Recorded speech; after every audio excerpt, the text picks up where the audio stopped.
Bibb County, where something, well, weird is going on in Centreville. City leaders and neighbors say they keep hearing these sporadic noises at night. It kind of sounds like an explosion far away. Your West Alabama reporter Brian Henry is on the case. Brian, what do city officials make of this?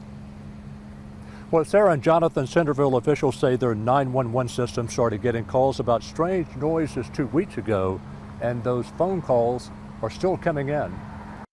Loud explosion, loud enough to alert people. And loud enough and frequent enough for folks to call 911. The general theme is that something blew up, according to Centreville Mayor Mike Oakley. We live on the river, Cobble River, and noise carries so differently up and down the river.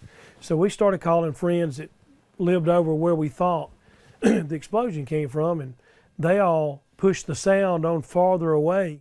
Centreville Police and the Bibb County Sheriff's Department are investigating the matter. So far, nothing has turned up. Whatever it is, according to the mayor, it's making people nervous. Without a doubt.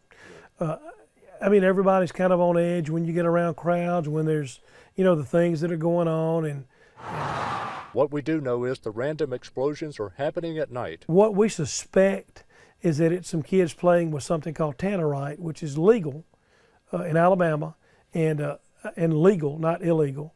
And you can ignite it by shooting it with a high-powered rifle. And there is no evidence at this point of any property damage or worse, injuries or deaths. Our only gripe is that it's late at night, kids are asleep. When that explosion goes off, dogs start barking, and it upsets people who don't know. So for now, the mystery near Centreville remains unsolved and unexplained. And Mayor Mike Oakley says they have a noise ordinance, but it only pertains to loud music, not explosions.